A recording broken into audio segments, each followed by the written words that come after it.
Good evening and welcome to State of Business, our television's primetime news bulletin. I'm Madhushata Palakumar. Let's take a look at tonight's headlines first.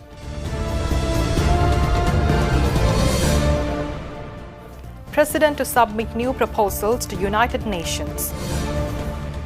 Marine construction work on the port city to end by mid-2019. Now the stories in detail. At the 73rd session of the United Nations General Assembly on September 25th, President Maithripala Sirisena will announce a set of new proposals for consideration at the March 2019 session of the United Nations Human Rights Council. He will also submit these proposals to the United Nations Secretary General Antonio Guterres as well as UN High Commissioner for Human Rights Michelle Bachelet. Addressing the media heads, newspaper editors and heads of audio-visual media institutions at the President's House in Colombo today, the President said that the proposals are aimed at solving issues and providing relief without causing harm to the pride of the security forces while safeguarding independence, sovereignty and national security. Expressing his views further, President Sirisena said that under the current administration, the national security of the country was not weakened at any time.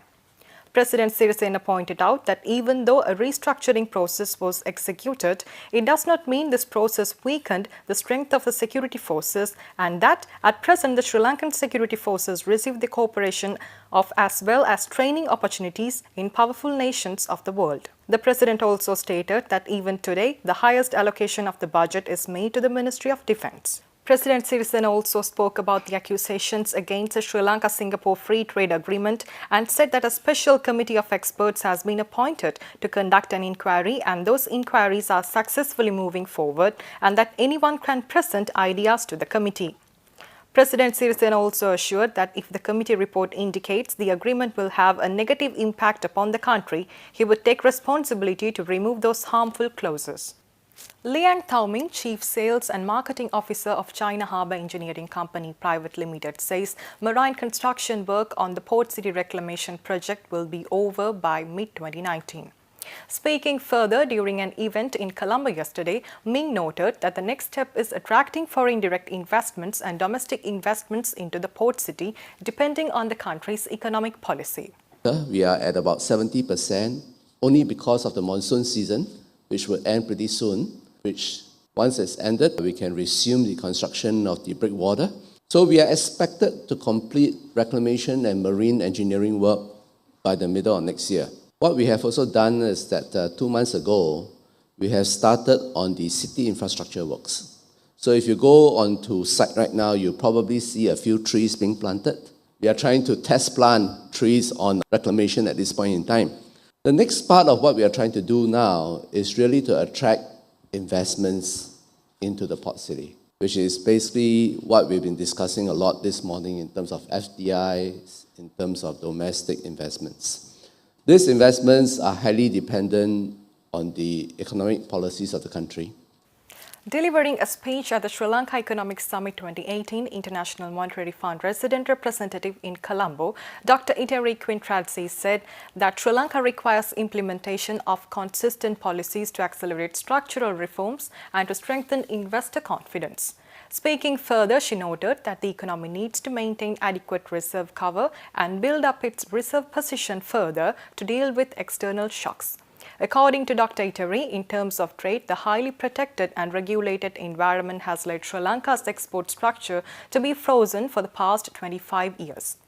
Countries which have twin deficits, like Sri Lanka, are most vulnerable. So Sri Lanka has high debt and low revenues. And as past episodes of worsening global environment showed, if Sri Lanka continues on the path of fiscal consolidation and maintains consistently and persistently reform efforts which were underway in past couple of years, investor confidence could actually strengthen and remain with Sri Lanka. And to manage those vulnerabilities, obviously Sri Lanka needs to maintain adequate reserve cover and strengthen its reserve position further and has to deal with external shocks with more exchange rate flexibility.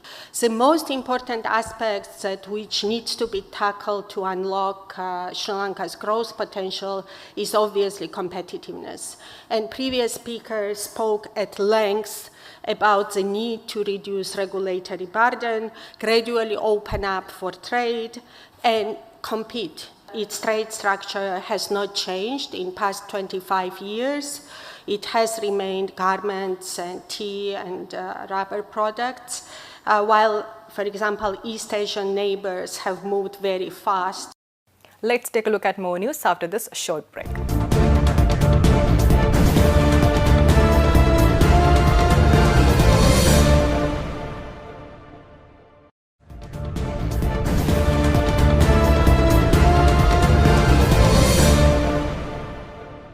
Welcome back. Expressing his views on how transport infrastructure of Sri Lanka could be developed, Director General of the Sri Lanka Tourism Development Authority, Upali Ratnayaka, noted that increasing non-stop flights and improving domestic airports plays an important strategic role in enabling accelerated growth in tourist arrivals. In an exclusive interview with our television, he also noted that Sri Lanka's tourist transport services require modernization through the development of an efficient railway system, which will cater to the much anticipated tourism boom in the coming years. Tourism always depend on accessibility. The first accessibility is from the country you are living to the country that you intend to travel. Direct connectivity is very important from the globe to Sri Lanka, and number two, from the airport to the main city. Like in developed countries, we must have a very good rail network which is not geared right now, but in future we want it. Access between the airport to Colombo, access between other suburb areas and airport plus the capital city will give a boost to this thing. And also the development of highway. We are not worried about the number of tourists coming, but we are worried about the amount of money earned to the country. We are discussing with couple of domestic airlines where they can take the guests from Katunayaka, maybe Ratmalana, linking about 15 domestic airports available in right around the country. Now let's take a look at several top stories of the day in brief.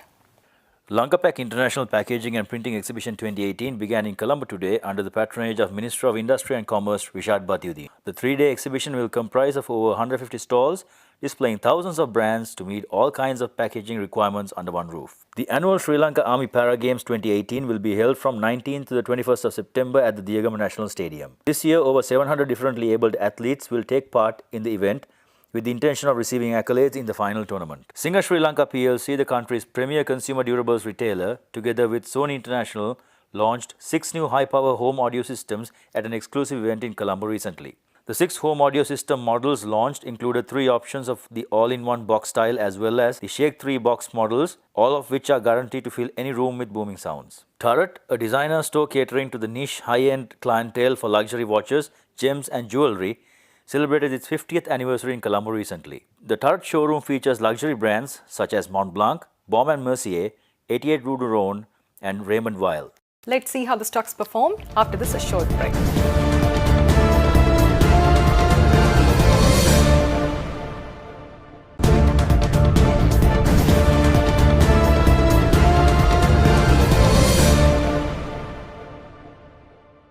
Welcome back. Trading at Colombo Stock Exchange ended on a negative note today. The all-share price index dropped 29.42 points to close at 6,031.26, and the S&P SL 20 dropped 27.65 points to close at 3,139.77. The turnover was 786.1 million rupees and 15.1 million shares were traded. Next is Forex rates.